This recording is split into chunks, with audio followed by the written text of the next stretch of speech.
Good afternoon, everyone. On behalf of the Women Member Excellence Committee of ICAI, it gives me an immense pleasure to welcome you all to Yashaswini and Idol Series 23. Yashaswini and Idol is a Wednesday series of programs conducted by the WMEC for the Women CS by the Women CS. This series is an extension of Sky High Symposium, which concluded its 100 episodes. It is one of the committee's initiative to not only disseminate information to women members on technical updation and non-technical skill, but also to empower and inspire women members to come at forefront and realize their verbal skill at public forum. The driving force behind this remarkable initiative is CA Preeti Paras Savla, our esteemed Central Council member of ICAI and independent director, chairs at the WMEC and serves on the board of discipline. Internationally, she represents India on the ISSB Sustainability Standards Advisory Forum and chairs the SAFA Sustainability Board. With governance role in prominent companies like Sun Pharma and IRB Infrastructure, she also holds unique distinctions as India's first social auditor and contributes significantly to social impact initiative through her roles at the Institute of Social Auditors of India and Social Stock Exchange BSE. Now I would request Preeti ma'am to give a welcome remarks. Thank you, Kinjal. And friends, welcome all of you to this series of Yashaswini 23rd series. Today we are coming out with 23rd episode of Yashaswini and Idol. And I am happy to share we are doing really well, and lot of inquiries are now coming from the members, women members, to come as a speaker and the moderators and our agenda. We are accomplishing our agenda. However, still lot of things to do and take it further for our women members. And we have completed a 4 series of Falcon, and now Falcon 5 we are coming out with this in month hand. So I request all of you, if you have not joined any of the Falcon, now join Falcon 5 series of this year. And today we have, friends, 2 sessions, and one first session is on the forensics, and it will be taken by Rika. And the next session is a very important session, that is the recent budget which has been approved by the parliament, and that will be taken up the important aspects of this budget, mainly on the long-term capital gains and the shares and indexation, how the impact will be. All these things will be taken up by Prachi, both my dear friends. And I have with me today Kinjal, Sneha, Hitanshi, all as a moderators. So welcome all of you for taking out time and sharing your valuable knowledge to everyone. And all my beautiful, intelligent women participants, it is my endeavor to serve the best to all of you. And for that, we have completed this Sky High Symposium, 100 episodes, and coming out with this series of Yashaswini means a successful women and idol. Idol means all of you must be aware, since last 23 episodes, I am talking about this theme of our Yashaswini and idol. Idol means inclusivity, diversity, outstanding performer, and the leaders who all are ourselves. And that is why this Women Members Excellence Committee is there with all of you. Started with this change of the name from empowerment to excellence, and started first time in the history of ICAI, 75 years. First time we have started with this CA Women Leadership Awards, and that is all to motivate all the women members and recognize the leaders in the profession. We have come out with this Women Leadership Awards.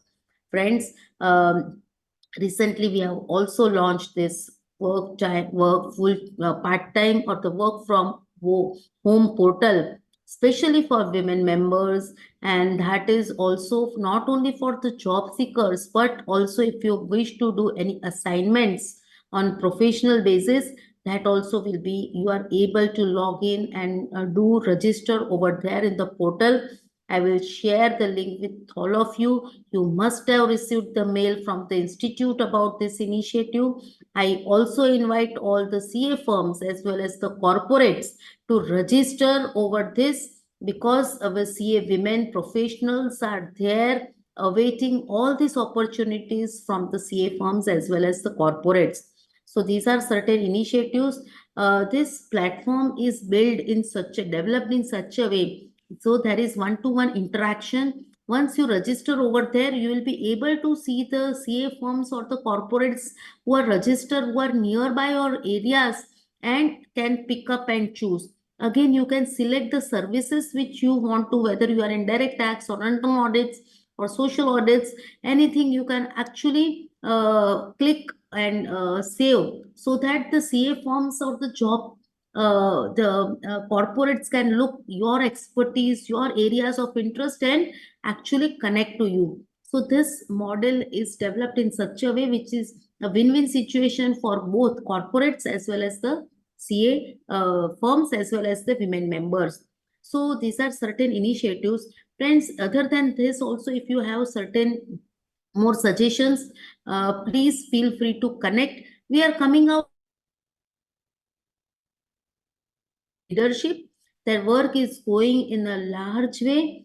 So if you want to participate in that, we'll be releasing in a week's time. So if you want and wish to participate in there, you'll will require your 10 hours for the same. So please feel free to connect to us. With these words, I welcome all of you to this Yashaswini and Idol Series 23. Welcome all of you. Thank you, Preeti ma'am, for your warm welcome, insightful and inspiring words. Now, today our first session is on frauds and protection from criminal actions by CA Rekha Damankar. She is a chartered accountant with over 22 years of experience, specializing in forensic audit and tax litigation. She has served as the first female chairperson of the Pune branch of ICAI and is currently a senior partner in a leading firm. Rekhaji is also a noted author and a trainer in e-filing, GST, and fraud detections. With this brief introduction, I would request CA Rekha ma'am to take a charge. Thank you, Kinjal. Welcome everyone. Thanks, Preeti, and the speakers and the dais here. Uh, Welcome all. I will just share the screen.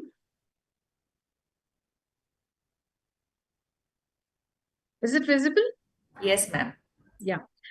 So you must be wondering, I will directly start the session since the time is limited. I need to finish in 1 hour.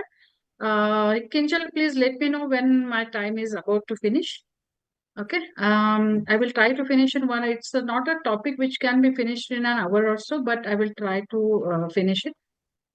First of all, you must be wondering why criminal law? Why criminal law? Why you're talking about the criminal law? Which chartered accountant has nothing to do with the criminal law. But friends, those days are gone. Now, since I'm a forensic auditor, I work almost with all the regulators. I work with the departments coming under Home Ministry, Economic Offense Wings, Anti-Corruption, CBI, CID, SFIO, ED, Income Tax Investigation Wing. So I work with all the regulators. I handle more than 350 cases ranging from 5 crores to 3,500 crore. The reason of telling you this, giving you this information is not to talk about myself, but when I closely work with the regulators, I understand their side of the table. I started understanding their side of the table, how they think about us, how they treat us, how they do the harassment of the chartered accountant, how they treat us as a soft target. So I have seen quite often whenever the case is registered, and the peon brings the file to the commissioner or even the inspector's table, the first statement he uses is CA kaun hai dekh lo aur bula lo. He even don't bother to look at the file and the involvement of the CA or the or services provided by a particular CA. They don't understand anything about the services we provide. They treat all the chartered accountants at par.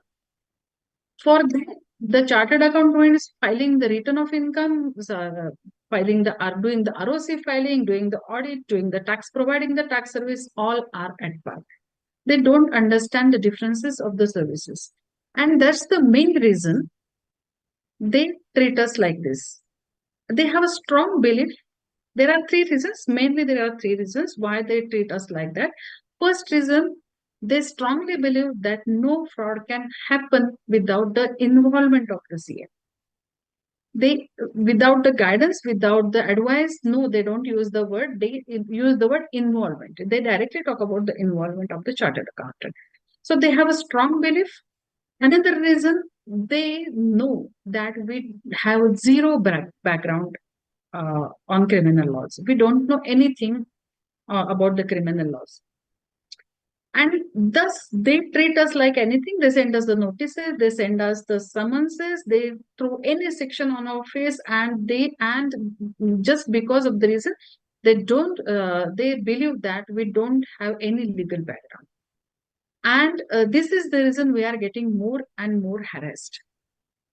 So, this is the need of the time. Another third and most important reason is they have a belief that the chartered accountants can be uh, they can be frightened very easily. They are afraid of the criminal laws, the police, and the regulators. Chartered accountants afraid of all these, even people, so they can easily treated as a soft target. So here I am.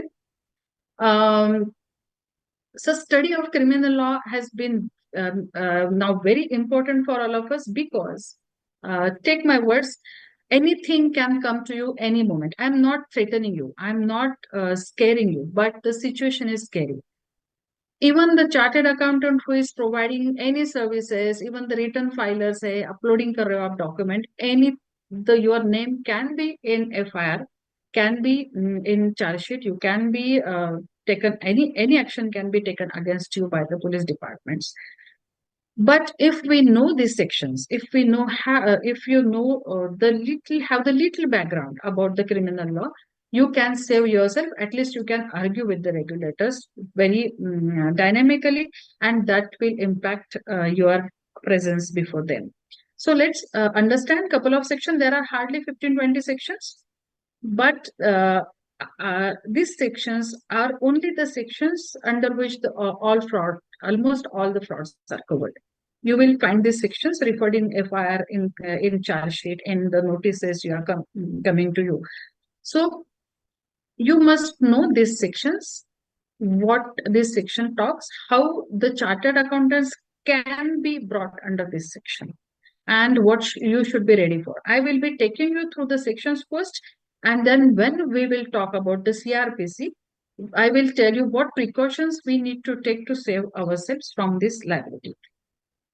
So be with me for an hour or for 15 minutes or so.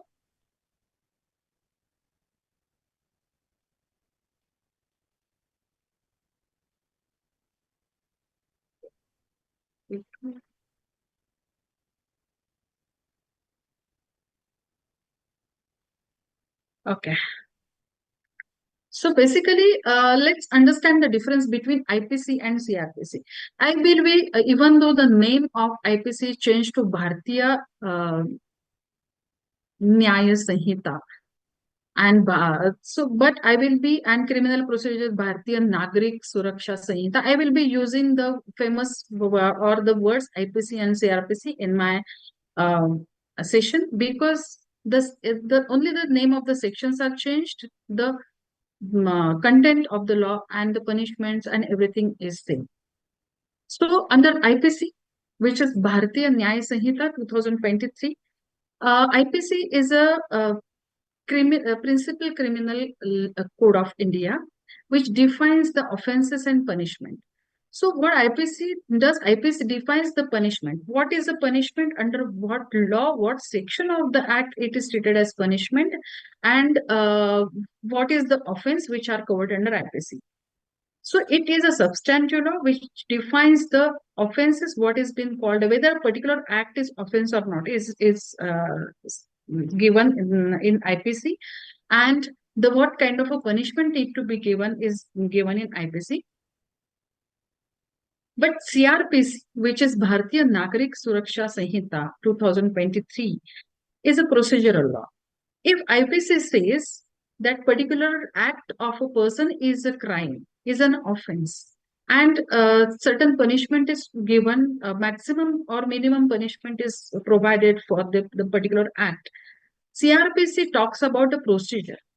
CRPC talks about a procedure which includes the what kind of investigation is to be done, who will appoint the investigation officer, who will investigate a particular case, how the what will be the uh, guidelines or rules for arresting a particular person, what is the procedure for calling a person for a statement, what is FIR, what is complaint, and who will investigate, how it will investigate, when the bail is to be given, when anticipatory bail is to be given. All this procedure will be given in CRPC.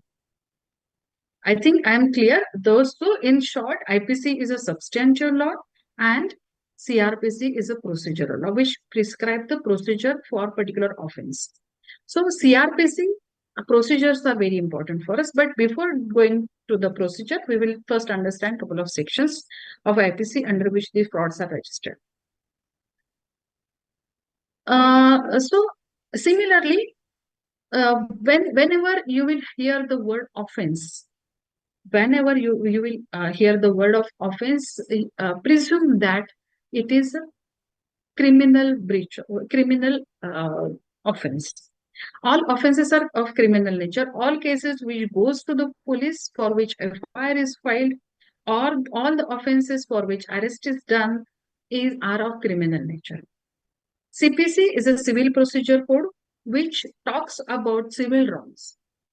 So in civil wrongs, breach of contract will come. So similarly, where there is basically the difference between CPC and IPC is in IPC, in the criminal breach, the court is more prone to wants to give punishment to the accused, and penalizing the accused is a secondary objective. But in civil procedure, the compensation to the victim or penalization to the accused is more prominently objective of the court, and where the punishment is secondary. So this is the basic difference between these two. Since we are talking about the offenses, we will restrict ourselves to IPC and we won't talk about the CPC. For any act to be treated as offense, there are two things required. One is actus reus. Actus reus is a legal word which talks about prohibited act, doing any prohibited act. And mens rea is with the intention to deceive the person. So if any act is been done with the intention to receive anything, comes under offense. So this is the short definition of the offense. Let's understand. I will be skipping some of the slides because of the paucity of time. So let's directly go to section 34, old section 34, new section 35. Here, the fraud, the offense is committed by group of people. 2-3 people come together and commit some fraud, commit some offense. The intention is common. Here, the intention is common. Coming together is common. Group of people is required, and each act of or duties of each member can be different. Suppose, for example, if you want to defraud your investors, if the company wants to defraud the investors, so director can be one party. They can take help of the accountant to falsify the accounts. They can take the help of chartered accountant to in advisory role. So the role of each and every person in the group are different, but the intention is common to deceive the investor. Here, the offense is registered under section 34. I've just given one example. So, as a chartered accountant, whenever if you get a notice and section 34 is there, you can presume that something has happened by the something has been done by the group of people. Okay. Next is old section 120B, new section 61(2) and 62.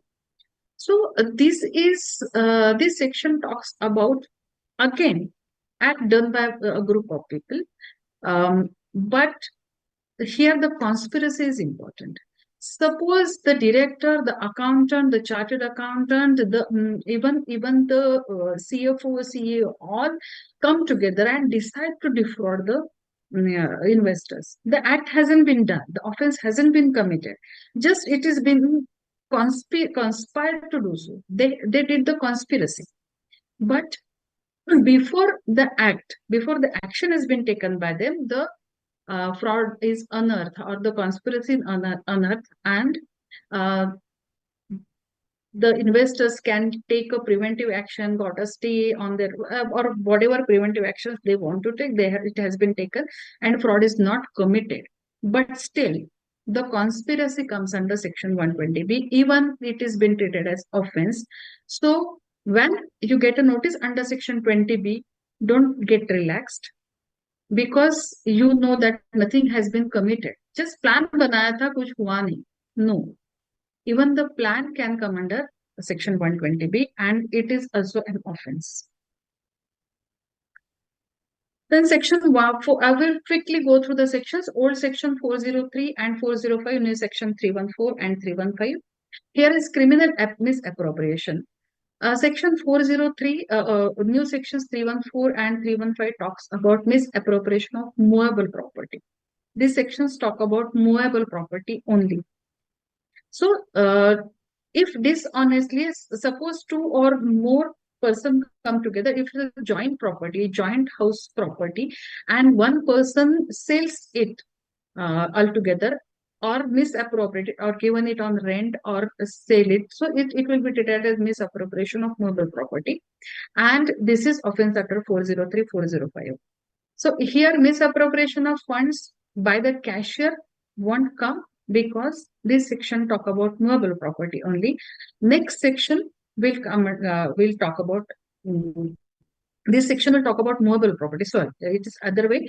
Here, siphoning of funds, frauds done by cashier, even theft, criminal breach of misappropriation, joint property, selling of the property, misappropriation of the cash arrived from that sale of the property. So this will come under this section. How this section can come to us, please think of it. I would have thrown this question too, but we don't have a time. So whenever you get, we keep getting that various cash or deposits in our account for tax payments. Suppose any of your employee, any one of any accountant of yours, or you as a chartered accountant misappropriate that tax funds for individual use. So it can come under 403, 40. It will be treated as misappropriation with of movable property. Section 405, 406, old, new 316 only. Here, this section talks about misappropriation of immovable property. Here, the misappropriation of the property or any immovable property will come. Look, again, it is the same as earlier section. If the chartered accountant is said to be involved, or any regulator has a suspicion that it has been done with the advice of the chartered accountant, or he is also involved, one of the party of misappropriation, then your name can be included under these sections. 415, 420 is a cheating. You will see that almost all the FIRs, all the notices, all the charge sheets, 420 section will be there, because all the offenses under section 403, 405, 405, 406, 404 all comes under cheating. So if the regulator don't understand what section is to be levied, they normally levy section 34 commonly and 420 commonly, because they feel that everything can comes under cheating. 463, 464, new section 336, 335, and so it talks about forgery. Forgery is very important. Forgery talks about falsification of the documents. Any amendment, any change in the document, if any change or amendment or deletion or addition in any agreement, any document, any you can say it may be live and license agreement, it may be partnership agreement, it can be will, it can be agreement to sell, it can be assignment, it can be anything. Any amendment, deletion, changes in the document, any document, it may be check also. It may be check or it may be hundi, it may be promissory note. Any changes in any document will come under forgery, and these sections will be attracted. Section 406, 4067, 4066, earlier section 3, the new 337, 338, 336 are the extensions, aggravated forms of forgery. So this section talks about a particular type of a kind of a forgery. Section 4 is 471 and 477A, new sections 340 and 344. So again, 471 and 340 new section is talks about is the aggravated form of the forgery. Section 477A earlier, new section 344 is very important to us. It talks about falsification of document. And you will see that whenever the CA is caught in any case, this section will be levied, because the regulator simply thinks that any falsification of account can be done with the guidance or with the advice of the CA. This is introduced in 2000. It talks about any wrong entries, deletion or alteration of the entries, destroying of the record or evidence, destroying or altering or mutilating or falsification of books of accounts, even electronic media. These all are treated as offense under section 344. And you should be very careful when this section is levied against you. Okay, so these are the only sections which involves or which covers the offenses which can, I'm talking for the time being, the offenses which can come to us as a chartered accountant where you can be involved, okay, or where the regulator thinks that you are involved. So these sections, please study these sections very carefully. Another act is MOCA, Maharashtra Control of Organized Crime Act. I would like to tell you this section is very rarely applicable to us. Very rarely, because this section mainly talks about the organized crimes.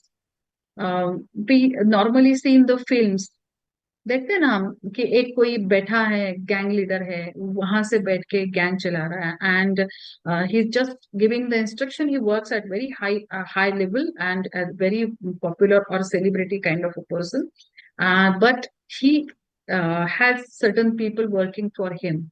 So all these offenses come under MOCA. It's popularly known as MOCA.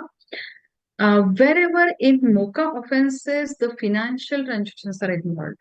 For example, benami properties are found, or any financial crime is detected, then only it can come to a chartered accountant. Otherwise, in MOCA offenses, chartered accountant is very rarely, under this section, is very rarely treated as involved. This is again talks about the another one. I think I skipped one slide here is MPID. MPID, Maharashtra Protection or Maharashtra Investors Protection Act. So MPID के अंदर you will be treated as an offender, because whenever any deposit or any deposit is called by any companies under various schemes, companies decide various schemes. एक महीने में double करेंगे, एक 3 साल में double करेंगे, या फिर the schemes like MLM comes under this MPID. or the deposits collected unauthorizedly collected by the banks or by company without without compliance with the company law sections, MPID section is levied. So this again, you should know about the MPID sections. Now this is very important. I think थोड़ा सा आप bore हो गए होंगे अब तक, but now please be attentive. This Bharatiya Nagrik Suraksha Samhita, which is popularly known as CRPC, Code of Criminal Procedure, which talks about the procedure, and we must know these procedures very well. This procedures talks about the difference between complaint and FIR. If you are called for to give a statement by the police department, what are your rights, what are your liabilities, what is to be done, what is not to be done, when is to be go to give the statement, and what is to talk there, what you should take with you, whether you should take a laptops or with all the procedure, what is bailable, non-bailable, what is cognizable, non-cognizable offense, what is anticipatory bail, can you get that, what is arrest, what are the guidelines of arrest, all the procedures is given in this CRPC. So this basically talks about, we are going to talk about bailable, non-bailable offense. Like I said, cognizable, non-cognizable, compoundable, non-compoundable offenses, arrest, bail, remand. Everyone is to be given a fair trial, a fair chance to give a fair trial. Everyone should have a right to right of a fair trial. Okay. So let's start about the cognizable, non-cognizable offenses. Cognizable offenses are those offenses of which the police can take cognizance, or for all civil wrongs. For all civil wrongs, if there is a breach of contract, it's a civil wrong. It is not a criminal offense. Police cannot interfere. Police cannot do anything. Police cannot take cognizance of that. So here I would like to make this very simple to you, where the police has a right to arrest, send a notice for a statement, or if to get the FIR filed, are all cognizable offenses. For non-cognizable offense, police cannot take cognizance and they don't have any right to file an FIR or arrest or bail वगैरह कुछ उनको right नहीं होता है. So this is cognizable and non-cognizable. We must know what are the cognizable offenses and what are not cognizable offenses. Offenses under IPC are all cognizable offenses. The sections we talked about by this time are all cognizable offenses. So to remember it, make it very simple, offenses under IPC can be cognizable, non-cognizable, but CPC can be cognizable, non-cognizable, but offenses under IPC, Indian Penal Code, are all cognizable offenses. Okay, so non-cognizable offenses are considered as the private wrongs, or some you can say defamation, case of defamation, you can say breach of contract, all will come under non-cognizable offenses. Now, what is bail? Bail is a right of a person, but here it is given, the conditions are given to get the bail. We will restrict our discussion on this slide because I would like to tell you a few more important things. Whenever anything comes to you, you can apply for a bail, but bail can be given only after an arrest. Bail is a right given to you after the arrest, but anticipatory bail can be, you can get in anticipation of the arrest. I get a question in seminars. Quite often people ask me, if you apply for anticipatory bail, will it not be as good as you are confessing that? Can it be treated as your confession that you know that you are done something wrong and that's why you are applying for anticipatory bail? No. Anticipatory bail is a preventive measure to prevent arrest. Because believe me, nowadays the situation is getting worse and worse. Anyone can be caught at any time of any point of time. If your name is appeared in FIR, FIR is the first information report, which is the first step of investigation. When anyone files a complaint against you, police register FIR. It's the first information report, but on the basis of FIR, also you can be arrested. When the matter will go to the court, when the investigation will be completed, it will be proved whether you are wrong or correct. But till that time, to avoid the harassment, you should immediately apply for anticipatory bail. And second recourse, what you can take, this is very important, my friends, very important. If you have even the suspicion that your name will appear in FIR, on the basis of suspicion, don't go for anticipatory bail. But if your name appears in FIR, if you forgot to take action, your name appears in charge sheet. At that point, also you can apply for anticipatory bail, and you can file a quashing petition in High Court. Quashing petition is a petition which is filed by you. If your name has appeared in FIR or in charge sheet, it is an appeal to the High Court. You are filing an appeal to the High Court saying, we haven't done anything. You have to substantiate on the basis of facts and services provided by you to the High Court, and convince the High Court that I haven't done anything wrong. I have enough proofs, enough documents with me, which shows that appearing my name in FIR itself is wrong, and remove my name from FIR. So it's a quashing of your name from the complaint only. So it is typically called quashing petition. So if your name appears in FIR, first step you have to take is a application for anticipatory bail and application to the High Court for quashing petition. Then nothing will go wrong. Okay. So here are the default conditions when you get a bail. So default bail is given police during the investigation. If the investigation goes on or on for 1 year, 2 year, 3 year, police cannot take you in a position, or even the court cannot give you magistrate custody. Here we need to understand the difference between police custody and magistrate custody. Police custody, immediately after arrest, police keep you in their custody. They can keep you for maximum 15 days, but after that, they have to shift the accused to the magistrate custody, which is in our Pune, it's Yeroda jail. So that a particular jail which comes under the state government, is a magistrate custody. And if the investigation is not completed by the police within 60 days, if the punishment is less than 10 years, and within 90 days, if it is more than 10 years for a particular offense, then you get a default bail.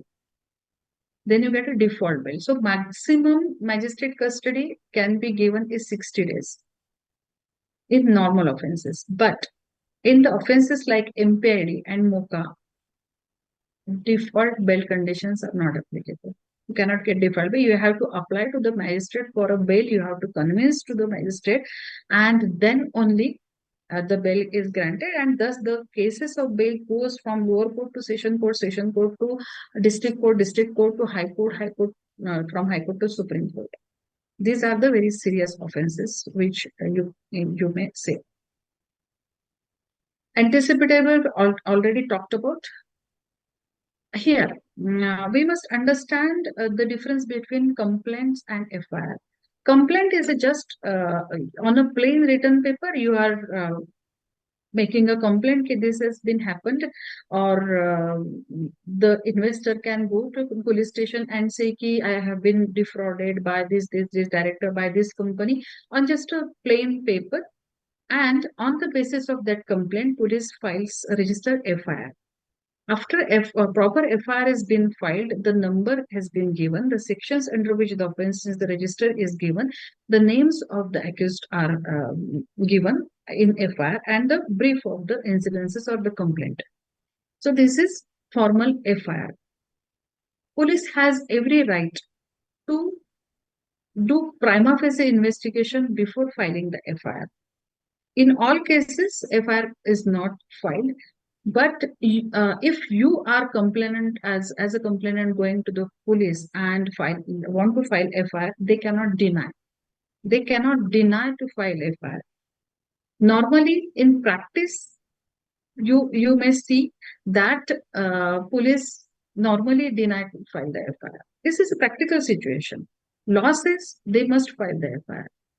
But in practically it doesn't happen. Practically, police can say कि देखते हैं, we will do, let us do the prima facie investigation. आप ये proof लेके आओ, आप forensic audit का report लेके आओ, आप substantial evidence लेके आओ, then only we will file the FIR, which is wrong. You can apply to the higher court and compel them to file the FIR. Okay, this is the right given to you. Again, if FIR is filed, okay, FIR is filed against the company. I keep saying I always keep saying my professional colleagues that even the FIR is, don't wait your name to come in FIR. Don't wait. If the FIR is filed against your client, if raid has been, there is raid on your client, if someone filed a complaint on against your client in any police station, you should be this is an alarming situation for you. You should be very careful and you should know what can come to you. First thing, you will be called for a statement in front of the police office. Your name can be in FIR.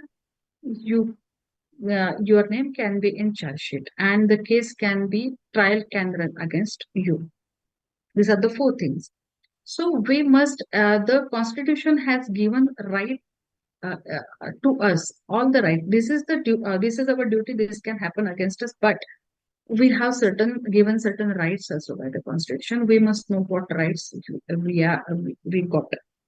If you have been called for statement, then you must know that you need not go to give statement on just a phone call. Don't go to give statement on just a phone call.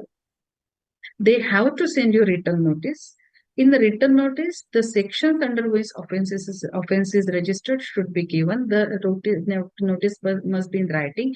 It must be signed by the investigation officer. It must have a date. It must have mention of the police station where you are called.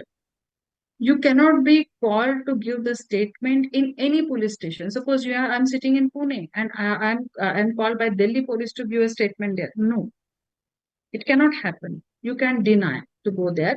The statement is to be taken by the nearest police station where they have a jurisdiction. It should be nearest or to your office place or your residence.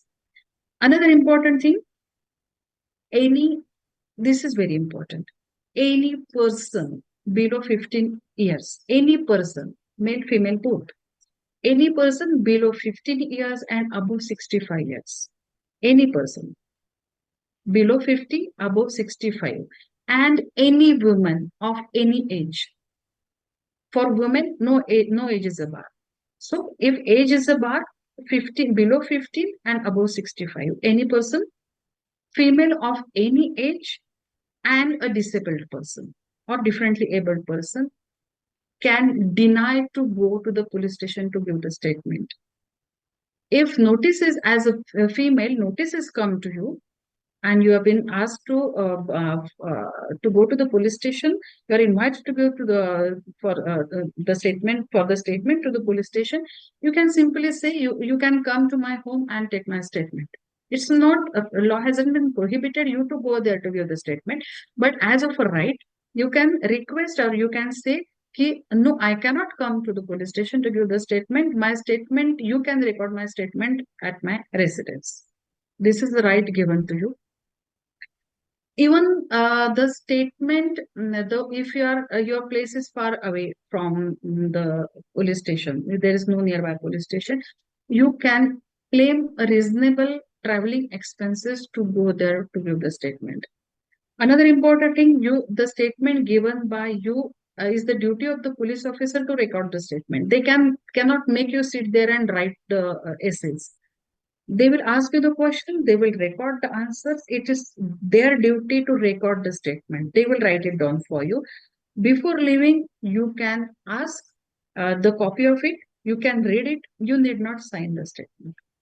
You need not, they cannot compel you to sign the statement. The reason here is uh, the statement given in front of a police has a zero value in the court of law. Then you will ask me the question, then what harm it will make whether I sign or not? Even if I sign, what harm it will make me? The harm will be made in only one situation. If I made a statement that the statement given in front of a police has a zero value, but if offense is proved against you, कल जाके offence अगर आपके आगे prove हो जाता है court में, then the statement signed by you can be produced as a evidence in the court of law. Then it will have a value. So better not to sign, but don't be very rigid. Don't be very rigid. Don't make any false statement. Don't get threatened by the police. Whatever facts these statements are taken by you just because of the reason that you possess some information about the facts and circumstances of the case. You are not accused. They are not treating you as accused. They are just inviting you to give some information because you have worked on, you have knowledge of some facts and circumstances of the case. So don't afraid of going to the statements, but there are two types of statements. See the section. Section 160, 161 earlier. New sections 179, 180. If you receive a notice under these sections, it's harmless. You have to just go there to give some information. But if the offense is registered under section 41, 41A, 41B earlier, new sections I think 35, 3 and 36.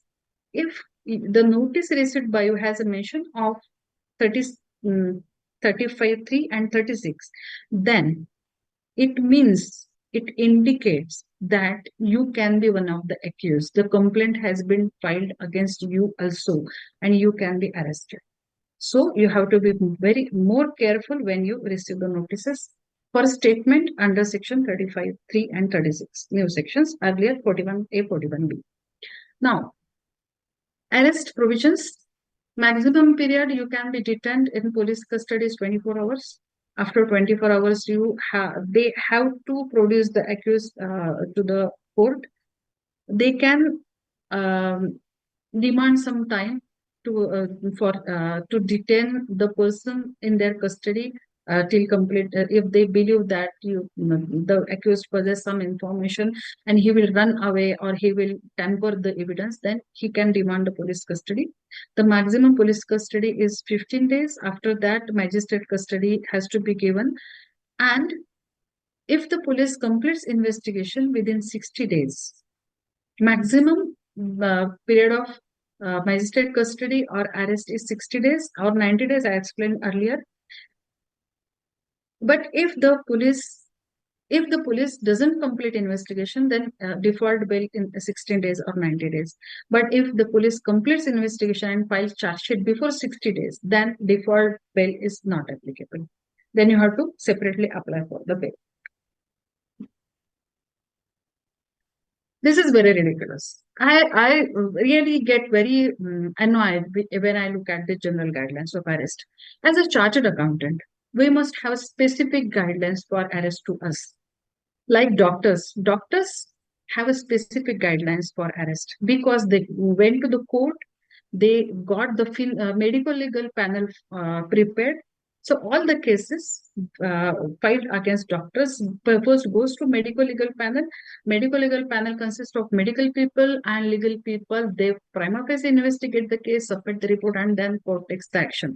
They have specific guidelines of arrest, and the argument here made by them is we have a skilled profession. So as a chartered accountant, we also have a skilled profession. Why don't we have a separate guidelines? Why don't we have a legal panel?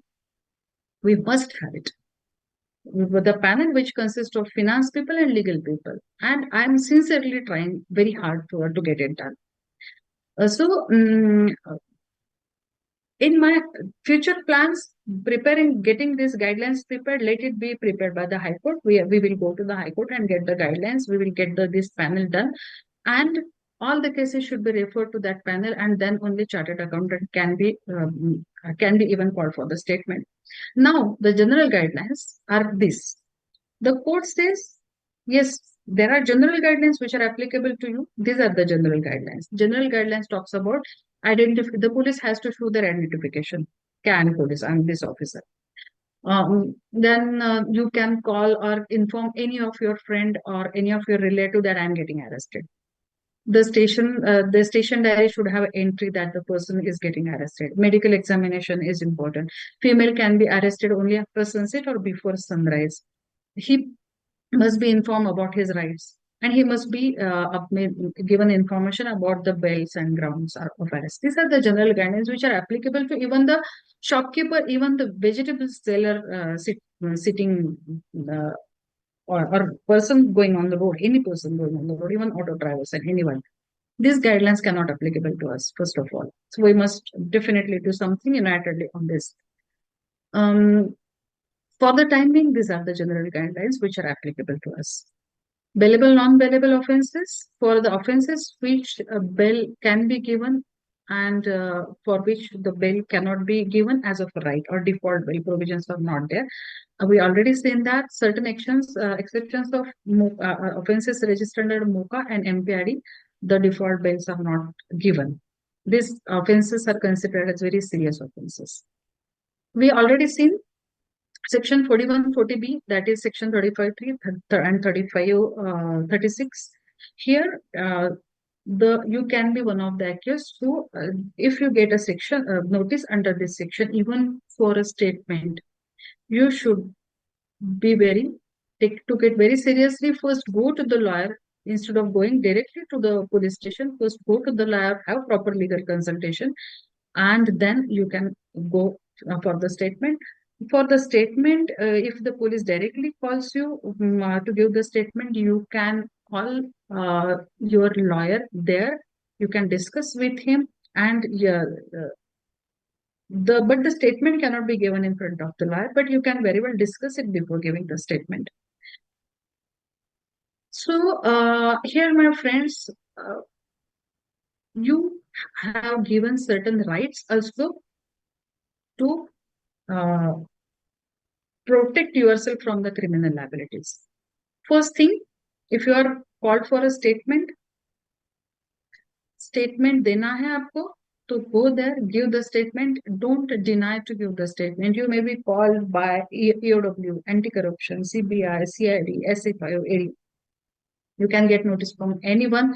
They will call the record. कि ये record दे दो. Normally they ask for the working file papers.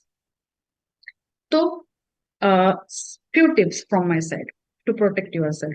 First, you should have RFP, request for proposal. You should have proposal. You should have appointment letter. You should have acceptance letter. You should have engagement letter. You should have MRL. If you are doing the stock audit, if you are doing some audit on a sampling basis, you should have notes of what method of sampling you are using, what kind of sample you are selecting, how the sample is selected, what is the size of the sample as compared to the population. You should have notes of all these in your working paper. You should have scope properly defined. Don't go beyond the scope. You should have properly, and you should have proper evidences how you stick to your scope and how you perform your jobs diligently. Report all the qualifications of all the adverse remarks fearlessly, because the time has come that you should work very fearlessly. If you think that मैं audit बंद करूंगा, मैं ये काम करना बंद करूंगा, ये practice में तो बहुत बहुत risk है, that's not the solution. That is not at all the solution, because even the CFOs, the person, chartered accountants working in a job are getting arrested. So that's not the solution. The solution is we should have all the documents, all the working papers, everything ready with us. The regulators ask for the working paper files. If SFIU get a notice from SFIU and you have been asked to submit the working paper file, as for example, supporting your stock audit you have done. Suppose bank has allotted you the stock audit and you are doing stock audit for the bank, and bank is yeah, but you have, I will just stop this. The bank has appointed you as a stock auditor. You are doing the stock audit for the bank, and you did the stock audit. The notice from SFI came, and you've been asked to submit the working papers. My friends, please make sure that you won't have any working paper in your file which is beyond your scope. We keep filing everything in our working paper during the audit. Don't do that. Don't do that. Remove all the working papers, and please be very fearlessly with the regulators, and don't afraid of anything. If you're doing your job diligently, no one can even touch you. And but you should have done your job very, very honestly. Friends, mark my words. So those days are gone just to sign the balance sheets on the work done by other people, or just sign on the project reports. And nowadays, banks and everyone are asking any certification from us. Stop giving those certifications. Please don't give. If you are giving the certification, add some qualification, add some lines subject to this conditions. We are giving the certification. Don't give certification as required by the regulators, by the banks, or by anyone. And again, I would like to tell you that if anything, I have prepared YouTube channel also. It is in the name of CA Rekha Dhamankar only. This is my contact number. This is my email ID. You can call me anytime. I opened an informal help desk to help the chartered accountants. Till this time, I saved almost 26 chartered accountants from arresting. At a stage where the police are just about to arrest the chartered accountants, I saved almost 26 chartered accountants.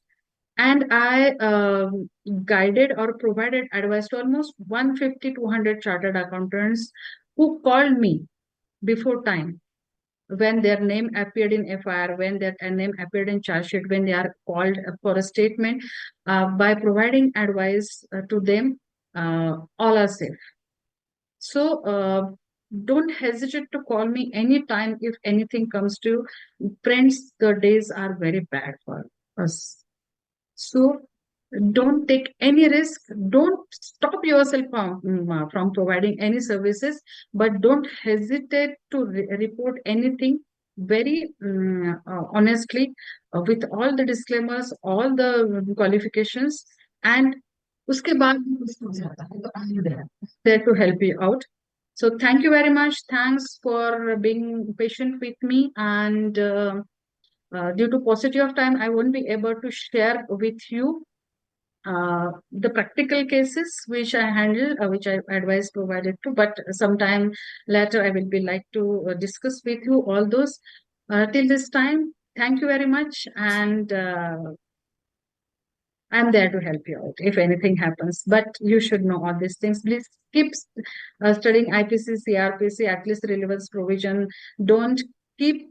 It was an optional subject for all of us, but now the days are gone that we should treat it as a mandatory compulsory subject. Thank you very much, Preeti. Ma'am, it's a suggestion that it needs to be included in our curriculum also. some, at least some chapter in our curriculum as a student, or some chapter in FAFD course. We conduct the forensic audit course, and if the institute can prepare some panel, some phenolical panel, some guidelines to protect our members, it will be very great initiative. Thank you very much. Thank you. Thank Thank you. you, Rekha ma'am.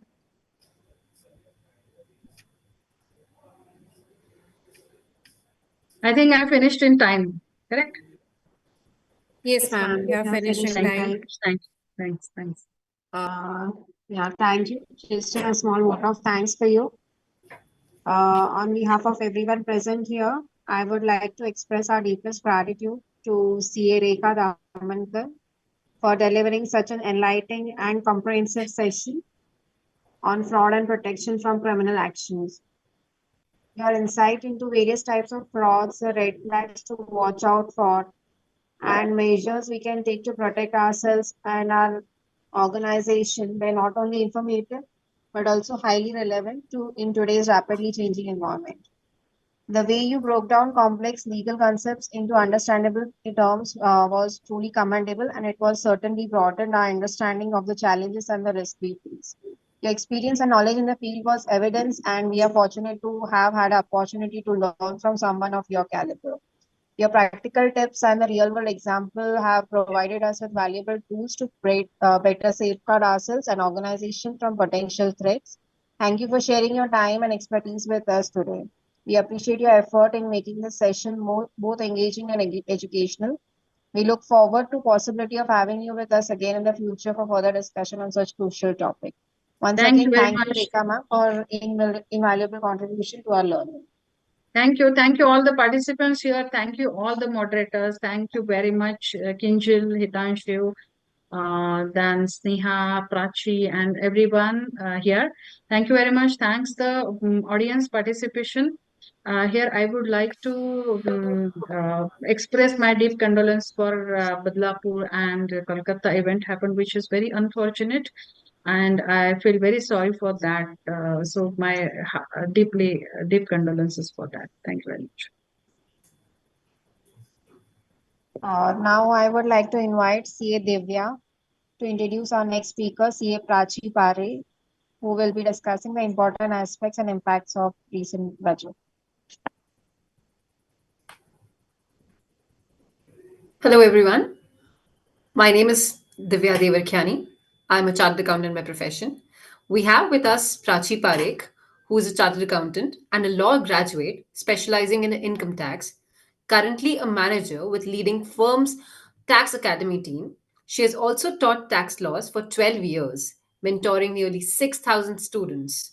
Prachi is a regular speaker with the ICAI and has authored articles in Taxman and other journals. She's also an artist with works exhibited at the India Art Festival and Nehru Science Center. Prachi ma'am. Yes, hi Divya. Hello ma'am. Over to you for taking all of Yeah, us, all the students here. thank you. I have slight challenge in putting on my video because of bandwidth. We have some power maintenance here since morning. So in the interest of connectivity, I am keeping my video off. And thank you for your kind words of introduction. I would share my screen and you all can let me know if it is visible. It's visible. Okay. So I'll start. Yes, Prachi. Yeah, Yes. thank you. At the outset, I thank WMEC for giving me this opportunity to come and share my views on the important amendments arising out of Budget 2024. It is indeed a pleasure to come and discuss income tax at this forum. So thank you. And without taking any further time, let us have a quick look at some of the important amendments which this Finance Act came out with.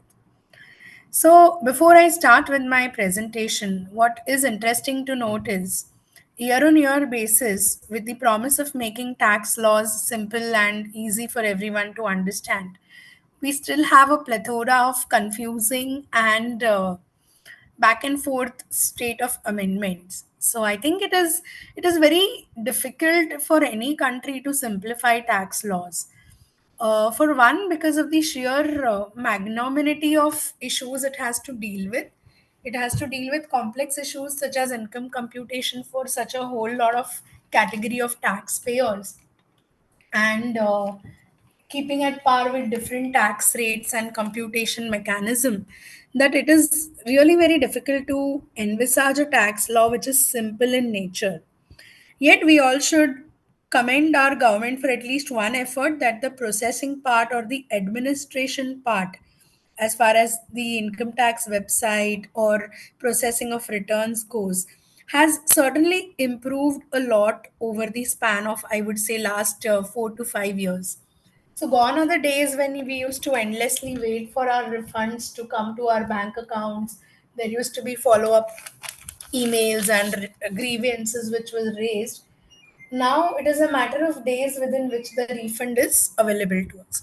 So slowly and steadily, somewhere, we are heading towards better systems and better technology in place, right? So there's hope at the end of the day, I would say.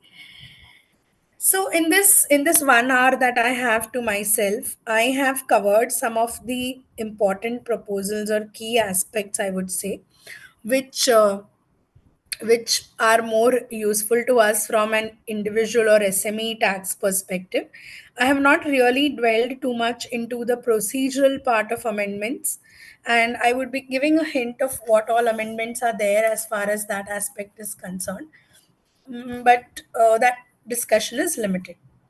So, coming first to the new regime of tax. So, we're all aware somewhere in 2020 they came out with a new regime for individual assessees, wherein there was a different slab rate structure defined, and there were certain cutoffs in the sense that all your exemptions and deductions, which were otherwise available to you in terms of your LIC premium paid or other aspects, those such as housing loan interest, etc., those were not allowed to you if you opted for the new regime of tax.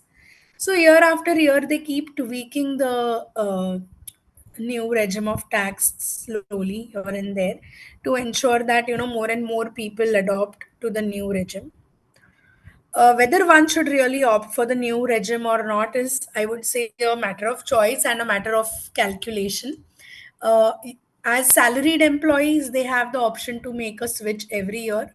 So one can do the beneficial analysis of calculating tax under one regime and the old regime and just see what works out better. Personally, I feel since the benefit in respect of savings or any other uh, investments that you make are not available in the new regime, it could slightly be detrimental to the savings habit that we are all used to. So most of us start a PPF account just because we get that ATC deduction, and we know that the interest is not chargeable to tax. Cut to a time when we know that this ATC deduction is no longer available to us, we might run out of our saving habit, as it is the culture in Western countries. Anyways, coming to what are the benefits which are offered under the new regime of tax. So let us quickly have a look and understand those. So the standard deduction under section 16, which is available for salaried employees, it is currently available at 50,000 rupees. This has been raised to 75,000 in case you opt for the new regime of tax. So there is an additional savings, I would say, of 25,000 as a part of the uh, deduction which is available to the salaried employees. Secondly, under income from other sources, if at all the individual is receiving any family pension, correct, then this deduction for family pension, which is otherwise available at 15,000 if you opt for the usual regime of tax, under the new regime this is raised to 25,000. However, this will not be as popular. It will only be have limited applicability, since not many would be technically getting this amount as far as their income is concerned. Thirdly, we have deduction in respect of contribution to NPS. Now, this has been extended to 14% even for non government employees. Now, the background for this is earlier for non government employees, this contribution was up to 10% of their salary. Okay, for new or old regime. For government employees, any contribution to NPS was pegged at 14% of salary. Now, this contribution is deductible under Section 80 CCD, subsection 2. So, this is the employer's contribution, which is over and above the 1,50,000 deduction, which is otherwise available. Right. Now, under the new regime, if you are making this contribution to NPS and you are a non government employee, then this deduction is available to you at 14% of your salary beginning from next year. So, this is also something which is making this new regime attractive because over 10% straight away a 4% salary increase. So, let us assume the case of an employee wherein they are let us assume the example of an employee who is in the higher salary bracket, and a substantial increase from 10 to 14%, which is also available to the employee without any restriction, is a very big increase, and that can be certainly looked at by people, and they can look at converting to the new regime of tax because of this particular benefit. This is typically useful to people who are, in the highest tax bracket, considering that they get a 14% leeway in terms of the salary which they have earned. So these are some aspects which make the new regime more lucrative.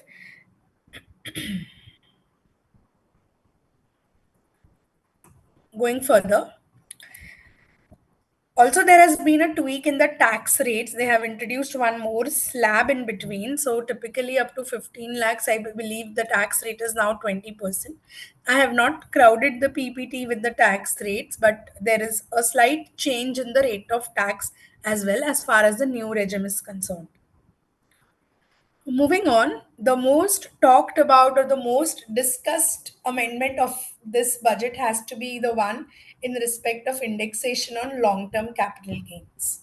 Correct? So, I will be taking that discussion first. As we are all aware, presently, that is before the Finance Bill 2024 was tabled and approved, we all used to be able to take the benefit of indexation on long term capital gains. These long term capital gains could be in respect of shares, property, or any other long term capital asset which you're selling and incurring some capital gains. So, there you have the option of claiming the benefit of indexation, and the tax rate which was there was also 20%. Now, what measure has been taken is the rate of tax. The rate of tax has been reduced, I would say, to 12.5% as against 20% on long term capital gains. But the budget also sought to withdraw the benefit of indexation. So now it is the case that you can claim your LTCG without indexation and it will be taxed at a percentage of 12.5%.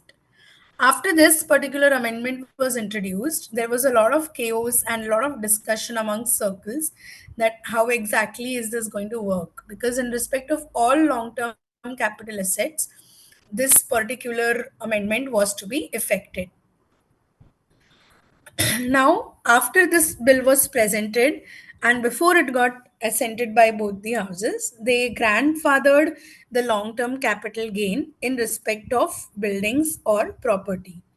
So, after this budget is accepted by both the houses, this present situation is there is no indexation benefit available now in case of any immovable property. Immovable property comprises of land or building. So, in respect of all other assets, the benefit of indexation has been withdrawn. In case the long term asset in question is a building or a property and it was acquired prior to the date of budget, that is, it was purchased prior to 23rd July 2024, and you're selling it, say, today, then in respect of such properties, you will be entitled to indexation benefit. Correct? That is how they have grandfathered the transfer of immovable property, which was acquired prior to 23rd of July 24. In respect of all other assets, there is no indexation and the tax rate continues to remain at 12.5%. But in respect of this house property or any land, you have the option. You can compute your long term capital gain, availing the benefit of indexation, and pay a tax at the rate of 20%, as was the usual case.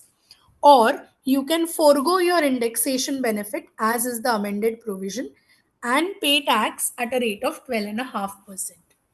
So, this option is available to taxpayers in respect of immovable property in the form of land or building.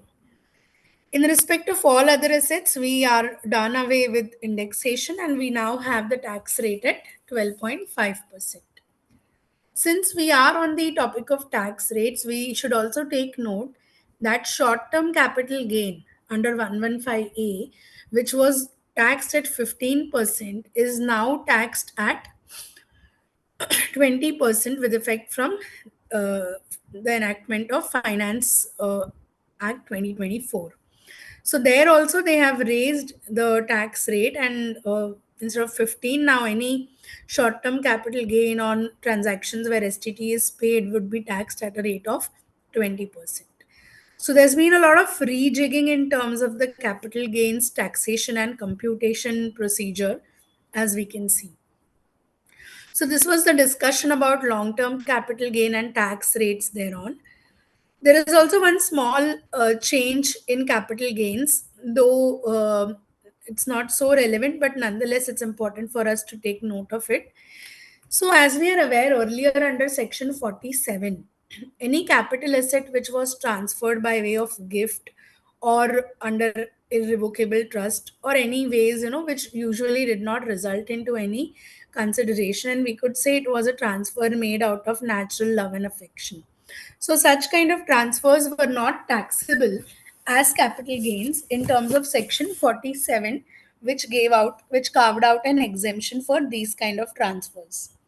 However, now this exemption or this non-taxability of such transfers is now going to be restricted only to individuals and HUFs. So, for example, if there is a some capital asset which is gifted from, say, one company to another, let's say by a holding company to its subsidiary, or a company gifting something to some other entity, maybe a firm or another director, shareholder, etc. Those kind of transactions are now not going to be exempt from capital gains tax, and they are withdrawn from the exemption covered under Section 47. Right? However, one fails to understand what would be the implication of this amendment, because typically if you see, when you go to calculate capital gains in terms of these kind of transactions, it would usually not result into a gain figure, because the asset which is transferred, you would have to take the cost at which the previous owner acquired it, and accordingly your consideration in computing the consideration, your full value of consideration would be somewhere close to the market value, because I'm assuming that, because otherwise there is no mechanism to arrive at the sale consideration part. But nonetheless, now this benefit of capital gains of assets transferred under a gift or a irrevocable trust is now available only to individuals and HUFs. So these were some of the changes with respect to the capital gains head of income. Now we move ahead and we cover some changes related to TDS. There are many changes affected in Chapter 17B, which is the chapter related to TDS, and we have covered them in our presentation. So, firstly, we speak of Section 194IA, which is TDS in respect of immovable property. So, earlier it was the situation that uh, in case the consideration value was more than 50 lakhs, you were required to deduct TDS. Now, there was a lot of confusion as to whether these thresholds had to be applied qua property or qua the purchaser. So, for example, let us say an individual A sells a particular property to individual B, right? Now, the consideration for this property is, let us say, 75 lakhs. Now question arises whether this threshold for 50 lakhs has to be seen for the property, or if there are more than one owners, then it has to be applied for every owner his share of consideration, whether it has to be in excess of 50 lakhs. Now a clarification has come, we can say, in this section, where they are now saying that you have to check this 50 lakh threshold for the property as a whole. So even if there are more than one persons jointly owning this property, or there are more than one persons jointly purchasing this property, the 50 lakh threshold has to be evaluated for the entire transaction per se, and it is not with respect to your share, my share, combined share, etc., for different co-owners. So that was a welcome clarification, I would say. Nextly, every year they have an agenda to introduce one or more new sections as far as Chapter 17B is concerned. So this year they have come out with Section 194T, right? Now, under this section, they are introducing a new provision wherein they are saying that if any amount of salary or remuneration is paid by a partnership firm to a partner, right, then that will be liable for TDS at the rate of 10%. This section has prescribed a small threshold of 20,000 rupees. So anything you pay beyond 20,000 rupees, the firm is liable to deduct TDS. TDS has to be made at the time of payment or credit to the partner's account, whichever takes place earlier, right? And it is going to cover all kinds of payments. So you could call it by way of remuneration, bonus, salary, interest on capital. Now, here, if you go to see the context and background, under section 192, which is the salary section as such, there is an exclusion of of salary which is paid by the firm to the partner, because no employer employee relationship exists between the partner and the firm. Therefore, whatever amount the firm is paying to the partner, you cannot deduct TDS from it under section 192, right? If you look at interest which is paid by the firm to the partner, and if you look at section 194A, which is interest other than interest on securities, over there also you have an exclusion that any interest which is paid by a firm to the partner, it is not liable for TDS. So the usual sections for withholding taxes which we have on statute, they have excluded payments made by partner firm to the partners. And somehow the government wanted to bring this also under the TDS ambit, and that is why is the logic for introducing this section 194T.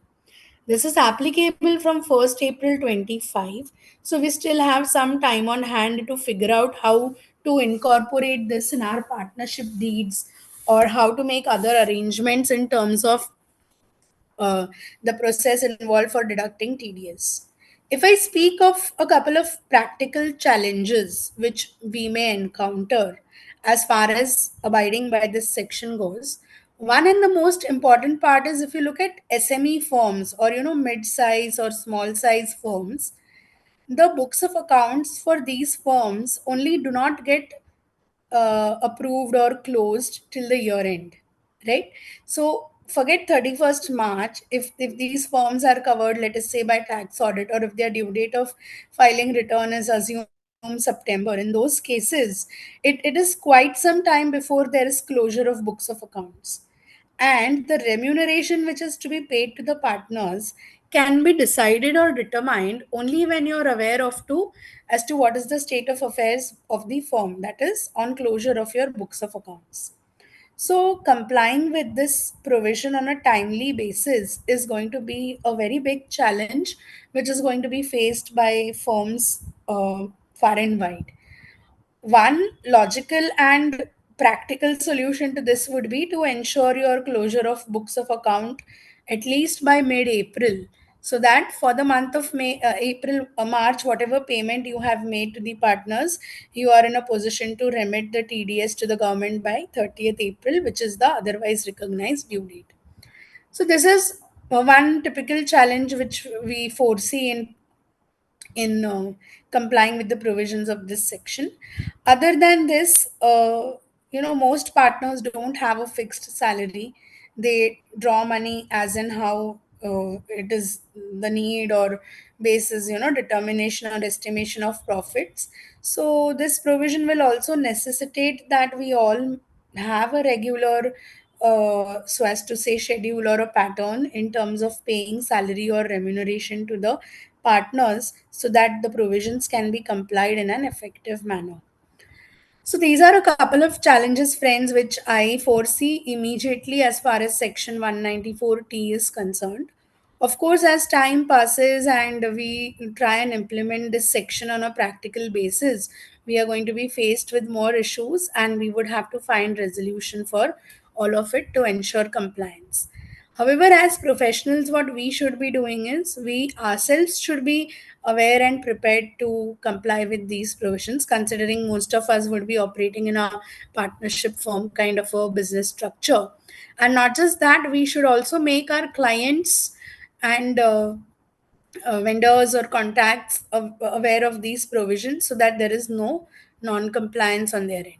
Because the biggest challenge of not complying with these provisions is that there is going to be a disallowance as far as computation of income goes, wherein such amount of remuneration or bonus or commission which is paid to the partners on which TDS is not being made will be immediately disallowed in computation of your income tax profits, I would say.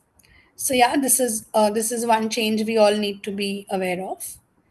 Moving further with some of the other changes in the TDS and TCS chapter. So, tax collected on good related provisions, that is TCS, is to be extended to cover some other goods.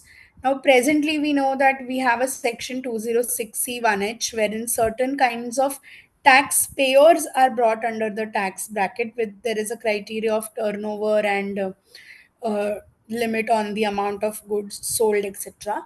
Then, apart from this, you have some other goods like motor car and your LRS and foreign tours and some specified goods such as tendu leaves and rubber, etc., under the TCS bracket. Now, some other goods will be notified. So, they have given government the power now to come out with notifications to include more and more items under the TCS ambit.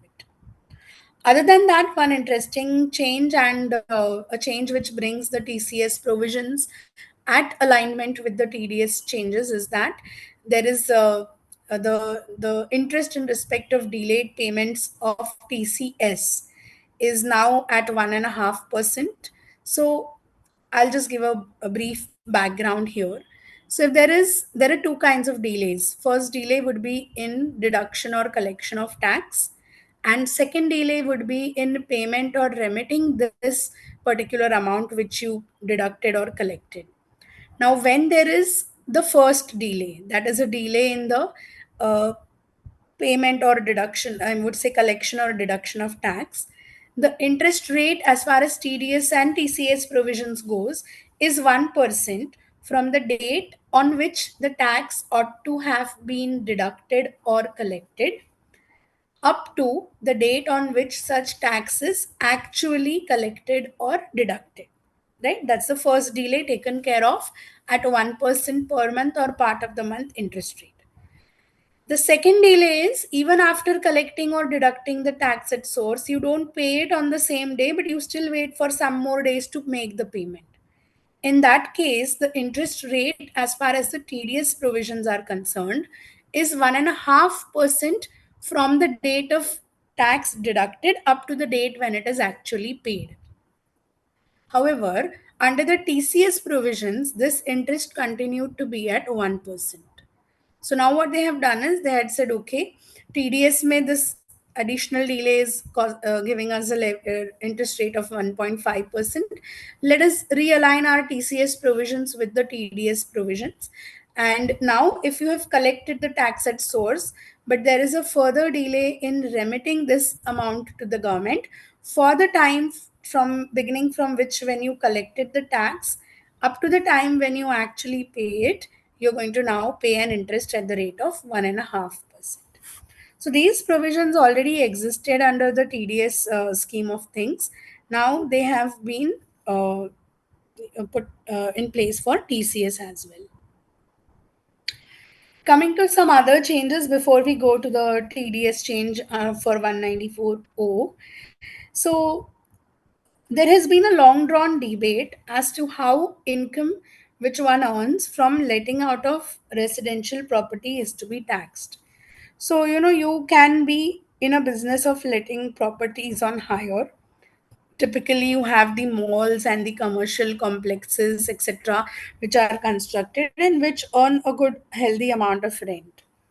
Now, as far as these kind of properties go, we are not talking about that, but we are talking typically of residential properties which are constructed. And let us say you have multiple residential properties and you are sort of in a business of giving them on rent. Right now, there was a long drawn debate as to whether this income is to be taxed under the head income from house property, or whether it is to be treated as business income. Now, this particular budget has made an endeavor to clarify this position, and they have amended Section 28 so as to say that any income from letting out of a residential property has to be taxed under income from house property and will not be taxed as business income. So typically, this is a situation wherein there are unsold stocks or unsold flats for a builder or a developer of property, and till such time they are sold, or let us say even they are not sold, they could be treated as deemed let out, right? So in those situations, there used to be a debate whether this unsold units are to be taxed as business income or house property. Now, considering the fact and assuming that they are typically residential units, such income is going to be taxed under IFHP. Now, one would ask a question: what happens to the commercial complexes, or those kind of buildings where there are just offices or malls along with some common utility areas, etc.? So, in cases where such buildings or such kind of properties are included, we cannot categorize or call them as residential property, right? So, income which you derive from those kind of units is any which ways business income. We are here typically speaking of only those properties which can be categorized as a residential property. So yes, now they would be taxed as income from house property, and the only deduction which you would get there is your standard deduction of 30% under 24B, and your interest in respect of any loan for purchasing or constructing this property subject to applicable limits under section 24A. Moving on to another small change for TDS. So, TDS under section 194O, which is in respect of payments for e commerce operators, the rate of TDS has been reduced from 1% to 0.1%. So these were a couple of changes. Now I am going to speak about small changes as far as our presentation goes, but very detailed changes as far as the practice per se goes. So again, friends, there has been a change in the procedure for reassessment. Now, for those of us who must have followed this earlier, we are aware that Finance Act 21 made a drastic change to the then existing reassessment procedure, kind of changed it, revamped it. There was a lot of litigation on notices issued on or after 1st April 21 and before 1st April 21, etc. Now it's been barely 3 years since all of that, and we again have section 148 and 148A, which have been resubstituted by Finance Act 24. I am not going to go into much detail about those changes because in interest of time. However, one small aspect I will mention is that the extended timeline to issue a notice is reduced from 10 years to 5 years and 3 months, right? So this so earlier it was wherein your income, in specified cases where your income crossed a threshold of certain specific amount, you had a time period of 10 years for issuing your notice. But now that has been reduced to 5 years and 3 months.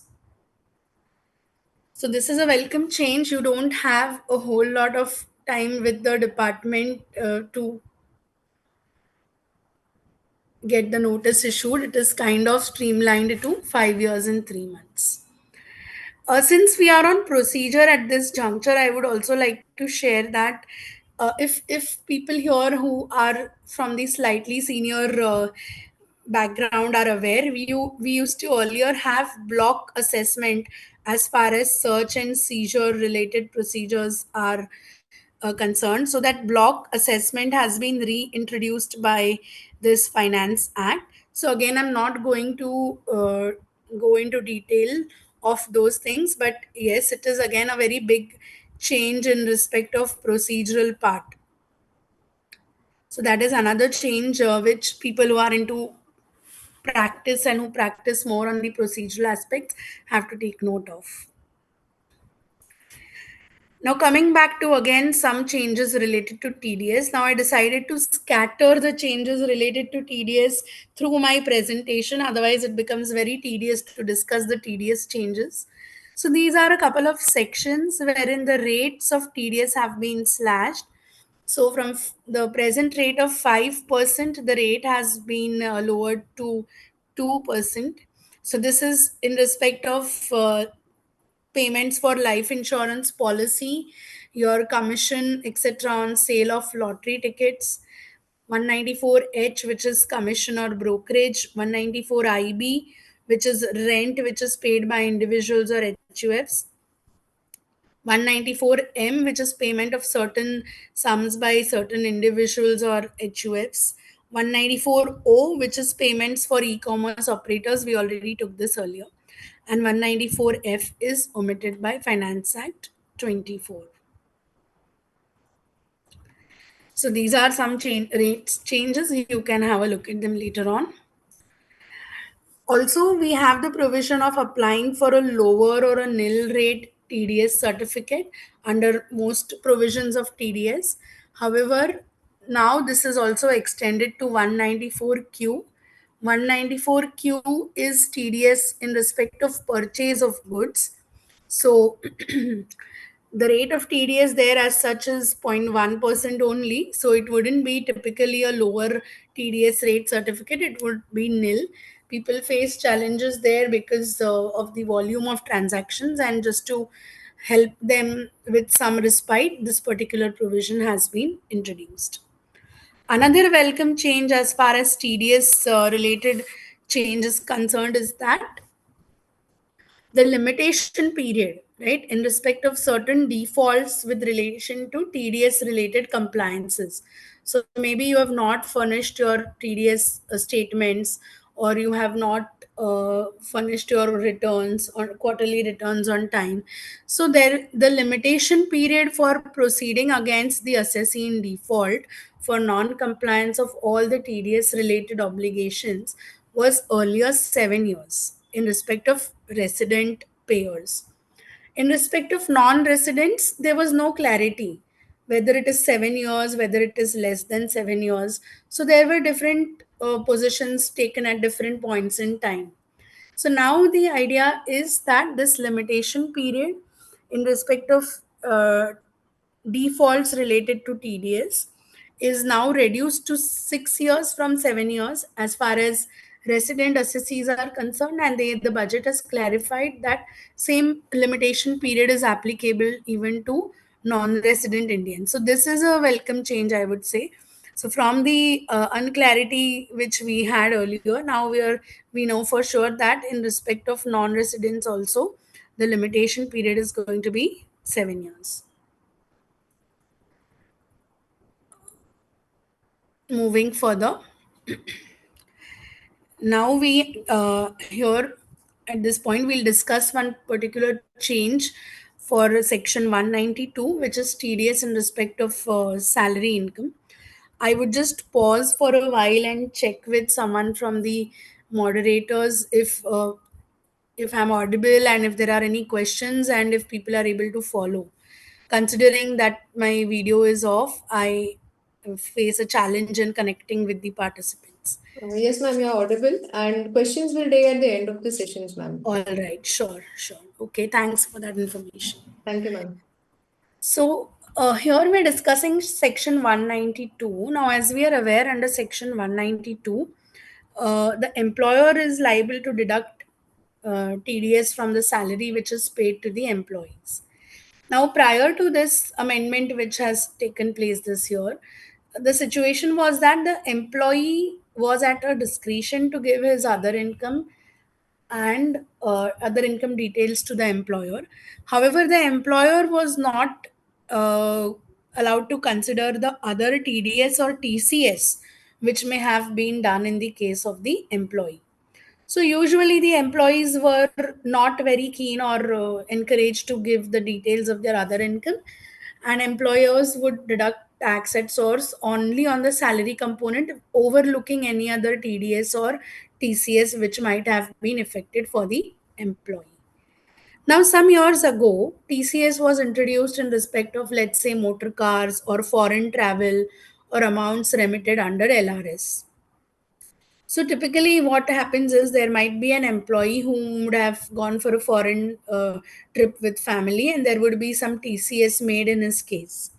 The only mechanism to get refund of this TCS, which is made in his case, was once he furnishes his return of income and he gets that amount adjusted against his tax liability and refund of the balance amount. Now, even though the refund is issued to the assessee, there is a considerable time lag in terms of when the refund is paid to the taxpayer as such. So, this 192 section is now amended, and now the employer can consider any income which is earned by the employee and any TDS or TCS which the employee may have suffered. So this is also slightly a welcome move, because now let us assume the most common and relatable example for this amendment would be uh, only in respect of TCS, because usually other incomes have a corresponding income against which the TDS is made, and it might not really result into any different situation. But considering the TCS from the overall TDS to be made from salary would result in lowering the TDS made for particular employees.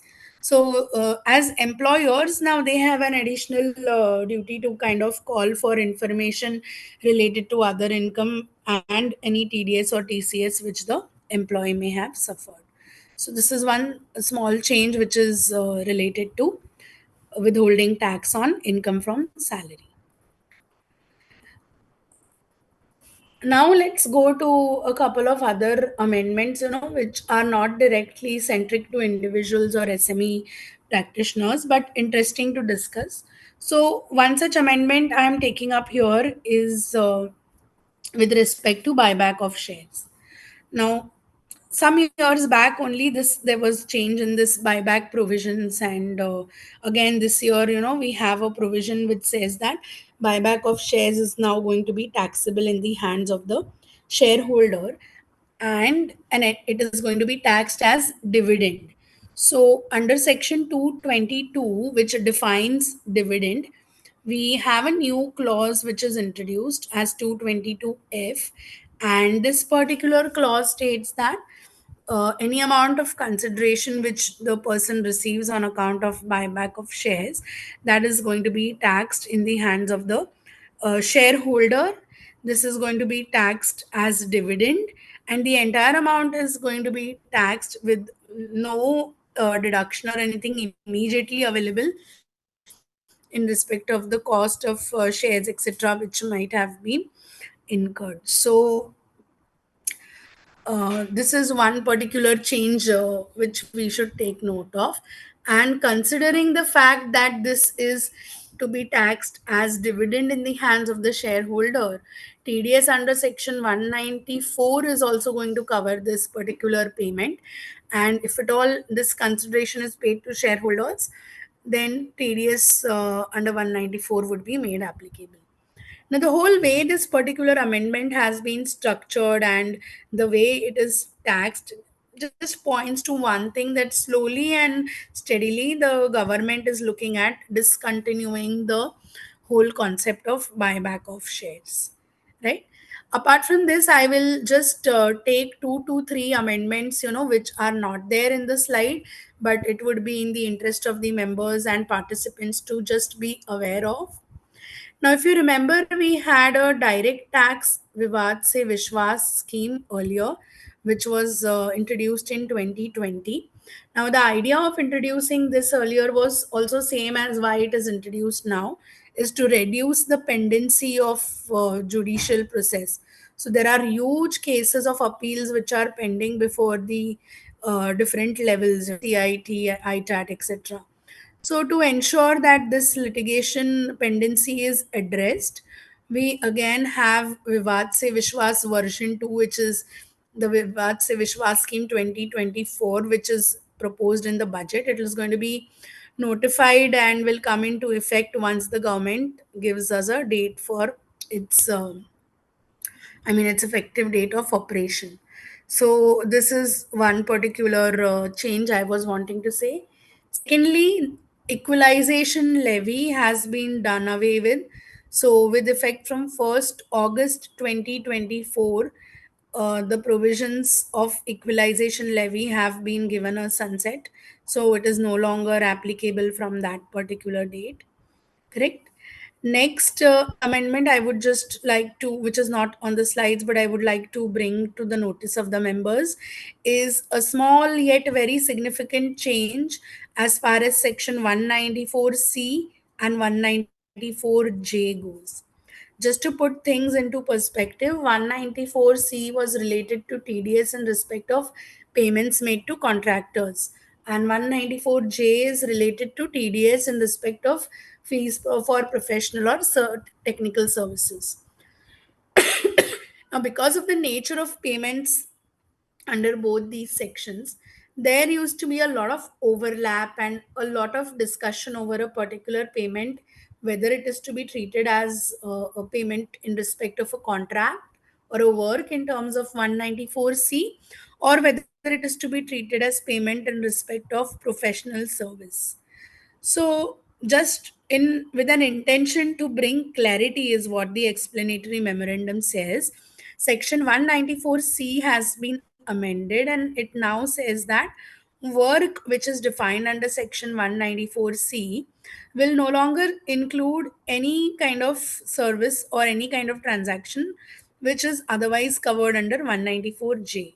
So, an attempt has been made to kind of make these sections mutually exclusive, wherein if something is covered as a professional or a technical service under 194J, it is out of the scope and definition of work in terms of section 194C.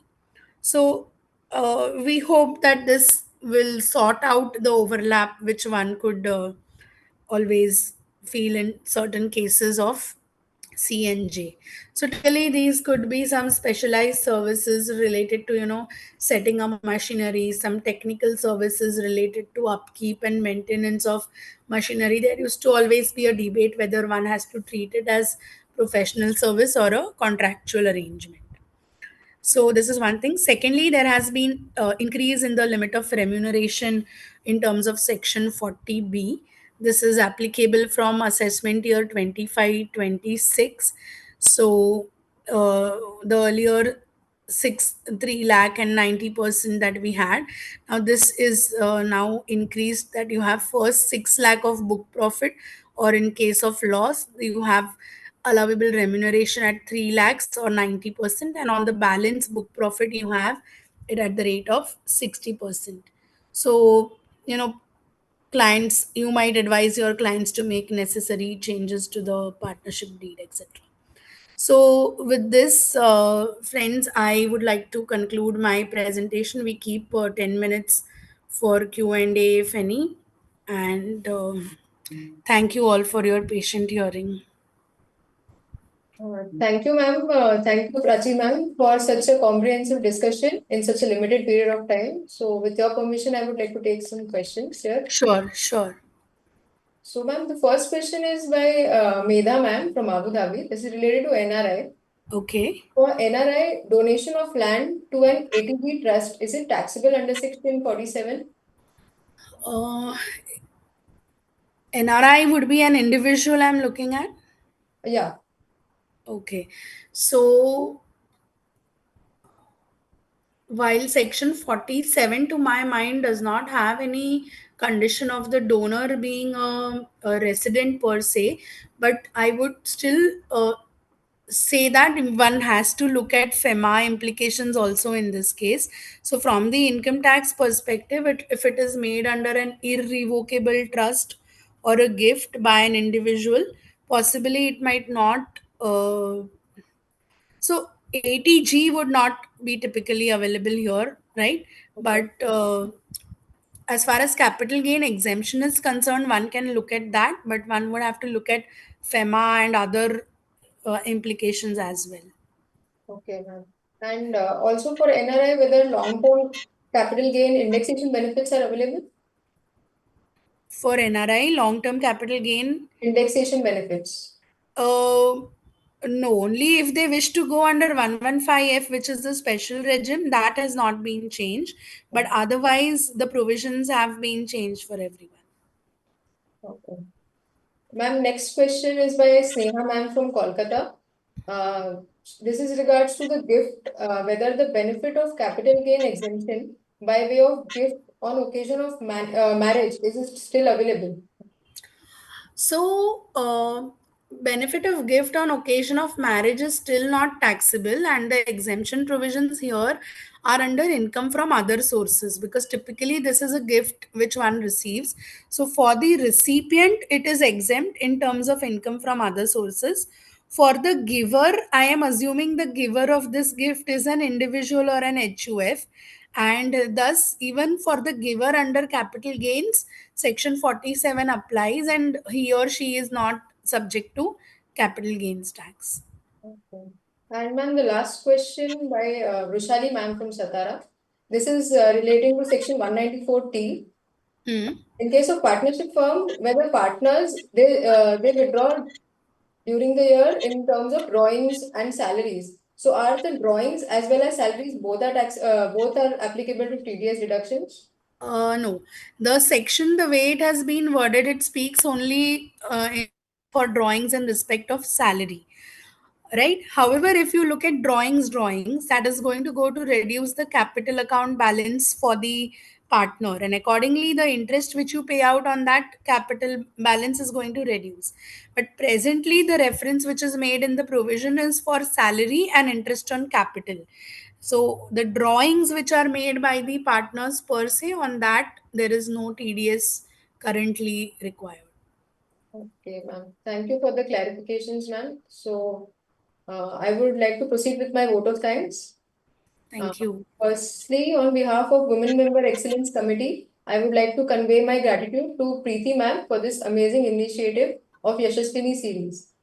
I would also like to thank our wonderful speaker, CA Prachi Parekh ma'am, for apprising us and simplifying some of the major amendments of the budget, which will bring clarification to all of us present over here. Also, my gratitude to all of you for taking time to join the session and making it a successful one. Thank you so much, everyone. Thank you, Rekha ma'am. Thank you, everyone.